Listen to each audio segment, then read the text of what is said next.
Coming up on Buckeye TV, we have a Super Bowl recap and a feature on some of High Street's newest restaurants, plus a segment on campus housing. We'll also take a look into voting interest among college students, Ohio State sports, and college living life hacks. All this and more on Buckeye TV.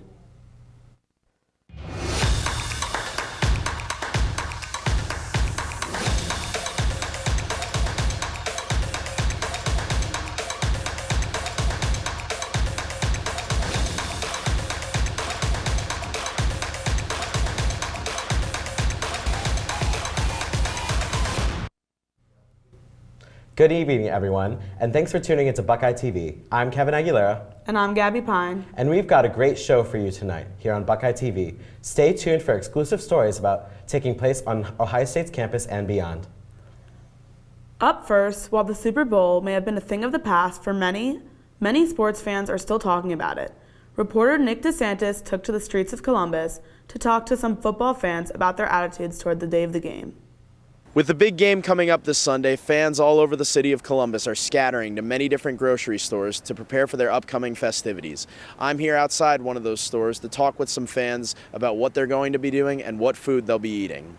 While many fans of football are stuffing their trunks full with different food, one item on everyone's menu this year is wings. I don't eat wings all the time, but I guess sports and football is the perfect time to eat wings, so why not some wings? Even though wings is a major part of a good Super Bowl meal, that's not all that people are eating. I mean, you can't never go wrong with wings, but I also like Mexican food, obviously, so I like to have either tacos or something else on game day, too. The way people are celebrating the game is very different, too.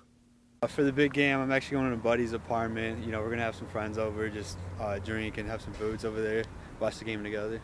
Usually I try to go over to friends' places and they probably do a potluck and it's just a hodgepodge of whatever they bring. I usually be healthy and I bring. Another difference between shoppers is how they'll be watching and who they'll be rooting for. Second half. Because I figure, the first two quarters, they'll probably be more or less, filling each other out. Well, since my Bengals have been done wrong a few times by the Chiefs, and I'm tired of Patrick Mahomes winning, even though, congrats to him. Let's go San Francisco. If I would have to pick from the 49ers or Chiefs, I'd have to go Chiefs, man. I got belief in them.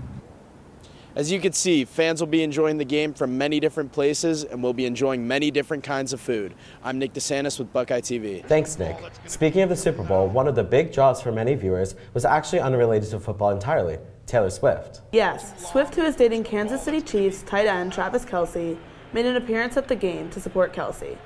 Although some football fans were annoyed to have her on their TV screens, there's no denying that her presence generated quite a bit of attention. Stepping away from the Super Bowl and turning our attention toward the campus area, many students can agree High Street is great for snagging some amazing meals. But what's it like for the restaurants to be there? Reporter Nathan Mader has the story.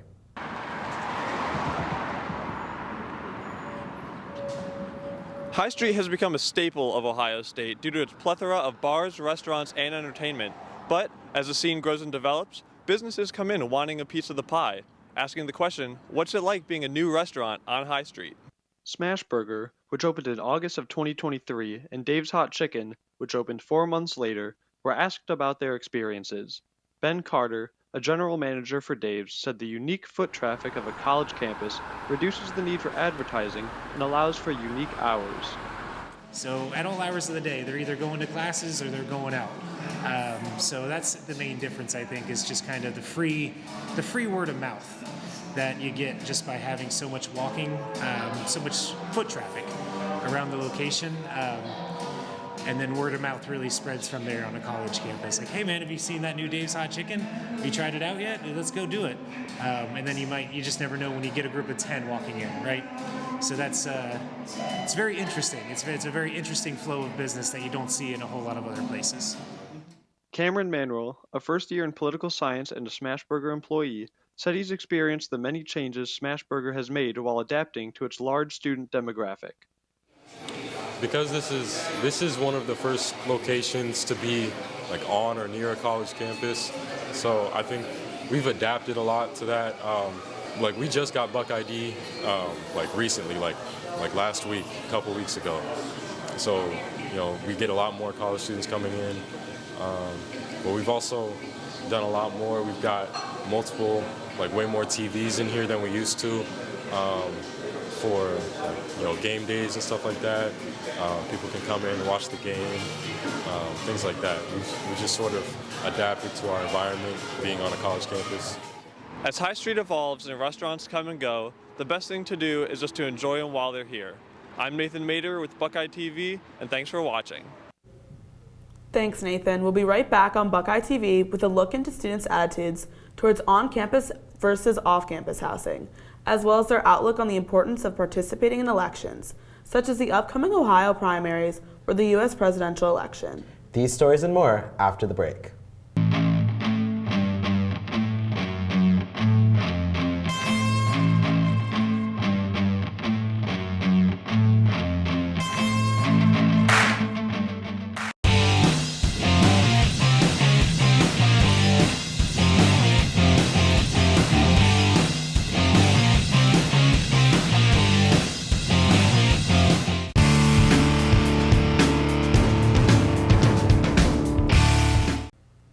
We're back on Buckeye TV to answer the age-old university question, off-campus housing or on-campus housing? Hundreds of students are challenged with this dilemma every semester. Reporter Tori Brown is on campus with the Inside Scoop. Good evening. I am your reporter Tori Brown, and I am at The Ohio State University, where today I will be asking students about their housing preferences. It's that time of year again when students are starting to plan their housing for the following semester. With some students loving their roommates and current living conditions, others may beg to differ. How would you say you like living off campus so far? It's lovely, man. It's amazing. I get great walks to campus to clear my mind right before class. A little bit more peace than on campus. And some pretty cool food spots to hit also, since you're like more into the city. Yeah, I definitely prefer off-campus housing over on campus. Would you say that living off campus, your commute is a little more challenging, or about the same, or no difference? I'd say it's about the same. As an off-campus commuter now, are there any suggestions or advice you could give to any other students looking to commute from on-campus to off-campus? Yes, so actually, ironically, I called on-campus housing to figure out how to get off-campus, and they sent me to the off-campus division. Off-campus housing division sent me a plethora of sources for me to figure out the right property, with the right location, right distance from my classes, and the correct prices. From the sounds of it, either decision seems to be equally beneficial for students, giving the option to make more friends and even become more independent while staying off campus. I am your reporter, Tori Brown. Thanks, Tori. Now, seeing as this year is a big one for state and national elections alike, many people may be wondering what role college students will play in the voting process, if any. Reporter Emma Wozniak talks to some Ohio State students to see what they think.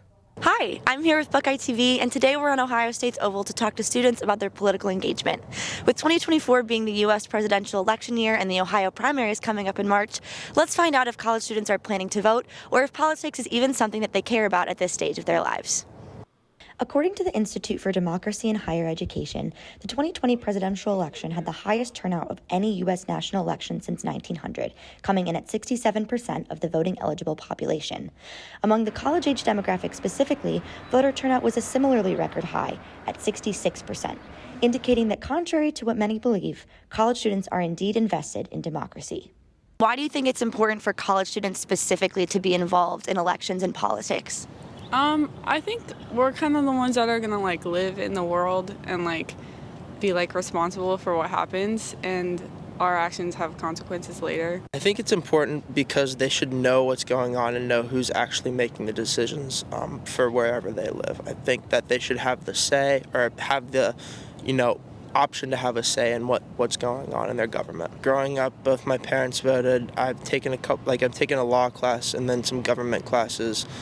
So I just always wanted to have a say in my local and state and federal government. It takes 5 minutes to register, so I just did it online, and I figured, like not to be political, but this next election is kind of important, so I'd rather be registered. What would you say to maybe your peers who aren't registered to vote or don't think that it matters that they register? What would you say to convince them otherwise? I would say at least look into it, give it a shot.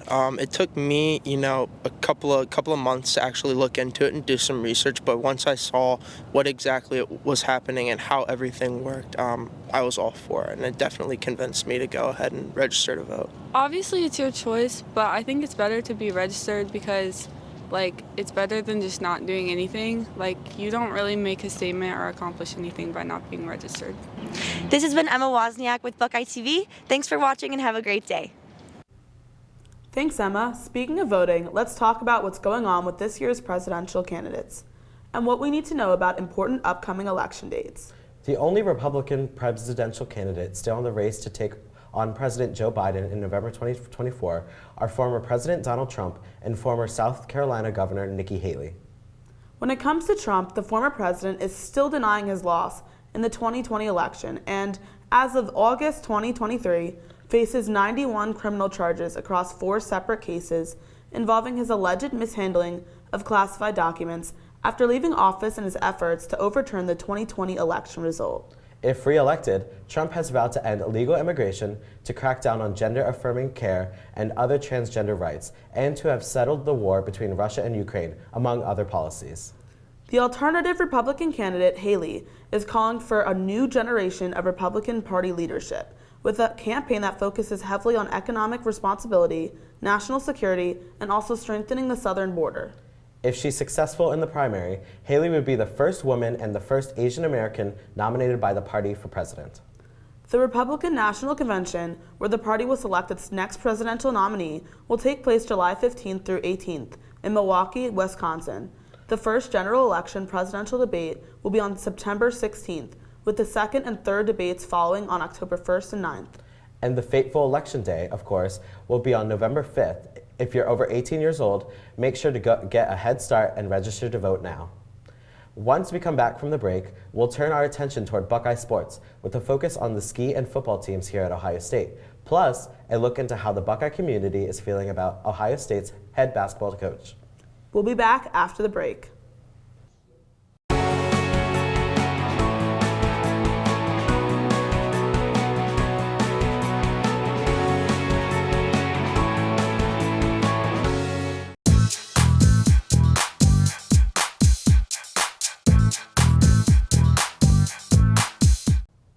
Thanks for tuning back into Buckeye TV. Up next, we've got an inside scoop to Ohio State ski and snowboard team's recent trip to Otsego, Michigan, to race against 5 other university teams. Reporter Zoe Settenson found to give us a recap of what the team is all about. Did you know Ohio State has a ski and snowboard team? Well, they're racing at Otsego, Michigan against 5 other schools this weekend in skier disciplines such as slalom and giant slalom and snowboarder discipline of giant slalom. Why should people start racing?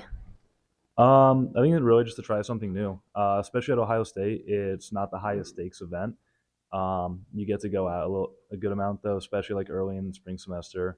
Like I said, really try something new, but at low stakes. I mean, a lot of the time you're just competing against yourself to see how much better you can do, or maybe competing within the team. But even when we go out, we have fun getting to see other schools, but we don't take it as seriously as what they do. If you want to, you're able to, but it's a fun time. The Ohio State ski and snowboard team is looking competitive this year, with one member ranking top 10 in women's slalom and most boarders taking podium. Racing is open to all levels of skiers and snowboarders. This is a team where if you have fun, then you won. The ski team primarily races through the months of January and February in locations such as Otsego, Michigan, Peak and Peak, located in New York, and Snow Trails, located in Mansfield. This is their home mountain. This weekend, the ski team takes on the Midwest Conference in Marquette, Michigan, where they will compete against 17 other schools. This year, if any of our racers rank high enough, they'll be traveling to Lake Placid to compete against the nation's top college skiers and snowboarders. What's your favorite part about racing? My favorite part about racing is getting to go to regionals in Marquette. We get to go drive like 10 hours to the Upper Peninsula. We spend the whole weekend up there. We do a lot of team bonding stuff, and they also have ski crawls, which is my favorite thing. It's like a combination between freestyle and racing. It's a blast. For Buckeye TV, I'm Zoe Setzenfand. Thanks, Zoe. Keeping our attention toward Buckeye sports, but shifting gears slightly. Are you looking for an undefeated season? Do you want to beat the team up north? Reporter Kevin Aguilera took to the field to hear students' opinions on OSU football. Are you a Buckeye fan? Well, lucky for you, Ohio State football has been making a lot of moves in the offseason to prepare for this fall. Today, we are talking to students to find out what they hope for this upcoming season. Everyone's returning, especially on the defense, new quarterback. It's looking pretty promising. I'm hoping for a championship. You always do at Ohio State. It feels like we've had a string of 3 straight 11-2 seasons, and we've had a little bit of a problem getting back to the Big Ten championship. So hoping this year that we can get over that hump finally and make it back there. In response to recent decisions regarding name, image, likeness regulations, Ohio State has been taking full advantage of these changes, reportedly spending around $13 million in NIL deals. It's the best way to compete with other conferences like the SEC, and it hopefully keeps us in front of our own conference and maybe can get us back to the playoff. In addition to NIL spending, the Ohio State football program has also invested in hiring new coaching staff. Just like some more offensive production consistently. I know we originally had Bill O'Brien, but now we got Chip Kelly coming in. So, just some more performance on the offensive side, and just playing better ball. Just trying to keep it more consistent and just kind of going forward from there. So. As you can see, students have high hopes for this upcoming season and are very optimistic about the changes in the OSU football program. I'm Kevin Aguilera with BuckeyeTV.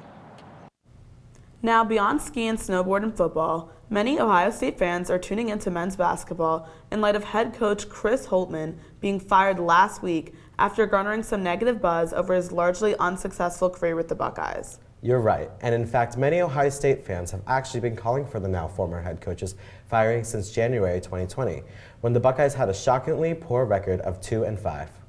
Since 2019, the teams under Holtmann have been a combined 18-29 in January, the month when the Big Ten Conference play really kicks into full swing. So, it seems despite the fact that most players and other coaches love Holtmann, Ohio State athletics has had enough with the routine losses and is taking matters into its own hands to change up the program.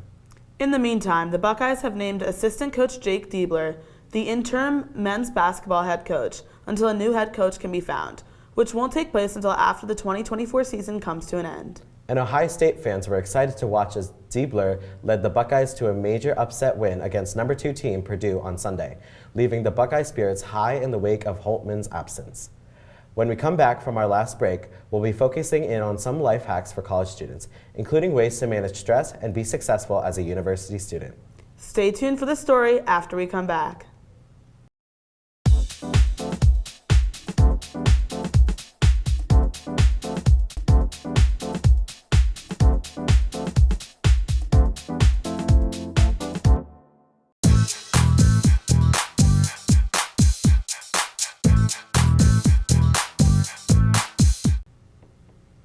Trying to manage life as a college student can be stressful. Reporter Cooper Palermo has a story that might offer some tips to help out. Hello, I'm here at the Ohio State University's campus, and today we're going to be talking about college life hacks. Let's go ahead and listen to what some students have to say about their strategies for achieving success in college.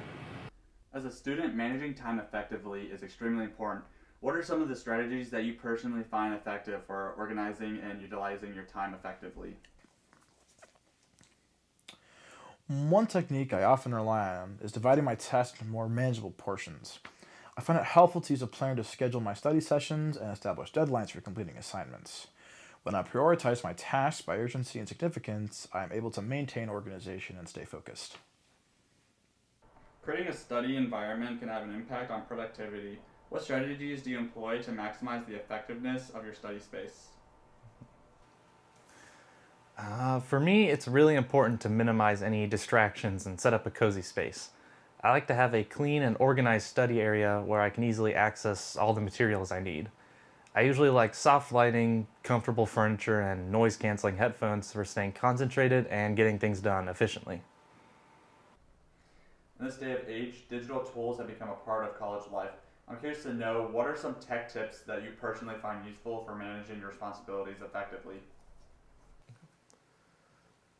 I heavily depend on tools and applications to maintain my organization and productivity.